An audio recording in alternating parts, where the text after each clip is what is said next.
my gorgeous plant people, welcome back to Reading Mindfully. My name is Iana, and today I'm going to finally propagate one of my aglaonemas so that way it can be a thicker plant, so stay tuned.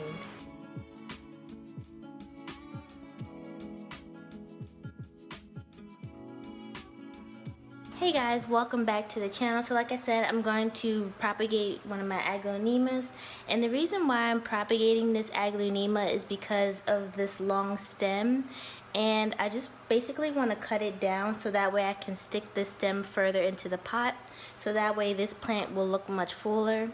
A lot of aglaonemas are sold as a one stem plant, or you can even find them as a bushier plant. So I wish I would have waited to see if I actually could have found this as a bushier plant, but since I couldn't, I'm just going to go ahead and propagate it so that way I can get a fuller plant. And I watched a couple videos on how different people have done this, and you can either propagate aglaonemas in water or you can propagate them in soil, and I've found that through my research they actually do a lot better if you propagate them directly in soil. So that's what I'm going to try today.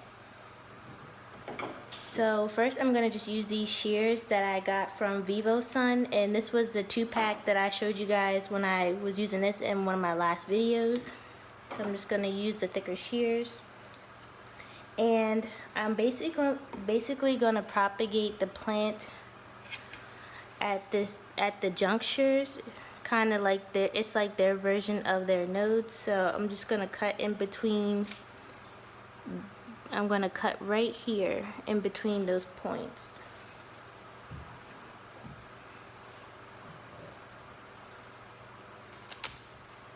And then most videos or you know, placed online suggest that you can stick this portion right back into the pot like this, and then the plant will develop its own roots.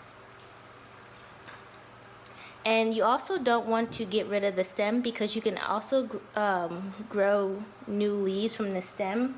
But I'm just going to cut the stem up into little sections so that way I have more chances of growing, you know, more plants. And so I think over the summer I had tried to use cakey paste, and so I have a little root that's actually growing off of this portion here. But as you can see, it didn't really do that much, so I'm going to take that as an indication of, you know, where I could cut though. And I'm just going to try to cut as many of those pieces as I can.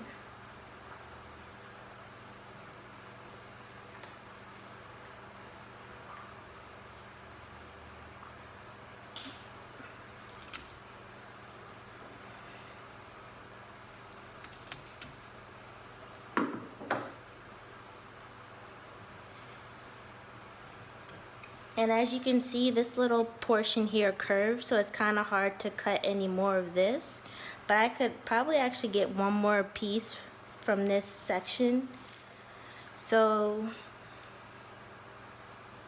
I actually might keep it the way it is, because if you keep this portion in the pot, you could actually grow new leaves from this because it already has the root system. So what I'm going to do is I'm going to stick these into the soil so that way it can start new portions of the plant. I've also seen videos where they've laid the portions on the side and then covered, you know, these portions with soil, but I'm just going to stick them into the soil.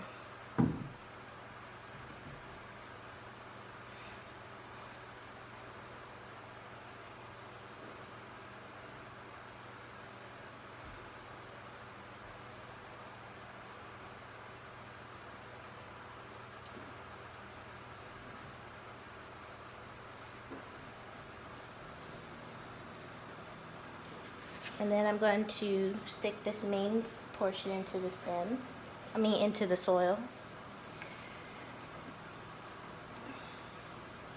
I'm going to stick it pretty far in there because I don't want the plant to fall over, because since it is top heavy.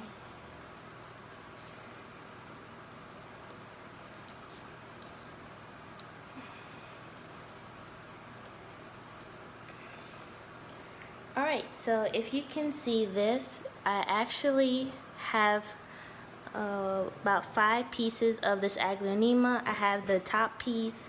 I have 1, 2, 3 extra of the smaller pieces, and then I have the main stem that's attached to the root system. So with aglaonemas, it does take about 30 to 45 days for them to propagate. So I'm just going to make sure that I keep this watered, and if you watch my videos, I don't water them all the way through, but I'm just going to make sure there's enough moisture in this pot so that way it can go ahead and propagate. Now, some of the videos did say to water completely, but I'm not going to do that because I don't want to chance to rot this plant, as well as those videos that suggested to water thoroughly. I've seen that most people do keep those plants outside, and since it's winter, I can't really do that right now. But I'm just going to make sure that it has a proper level of moisture, and then I will probably update you guys just to let you know how this plant is doing. And if it works, I'm probably going to do it to my aglaonema chocolate because that one was also leggy. But yeah, so that was just a quick propagation of my aglaonema. I'm really crossing my fingers that this works. I've never propagated an aglaonema before, but here you go. And like I said, I'm gonna give you guys an update so that way you guys will know how this turned out. Alright guys, thank you so much for watching my quick propagation video of my aglaonema. This is the first time I've ever propagated aglaonema, so I'm excited to see how it will turn out. Like I said, it does take about 30 to 45 days for them to propagate, so I will go ahead and keep you guys updated. I will probably take pictures and things like that on Instagram and then make a video for you guys to see on YouTube. But as always, I just want to thank you guys so much for watching the videos and commenting and liking. I really appreciate every single one of you, and I just want to take the time to thank all my subscribers, new and old G's. And if you like my content, please like and subscribe and hit the notification bell so that way you guys will know every time I upload a new video. But for now, I will see you in the next video. Bye.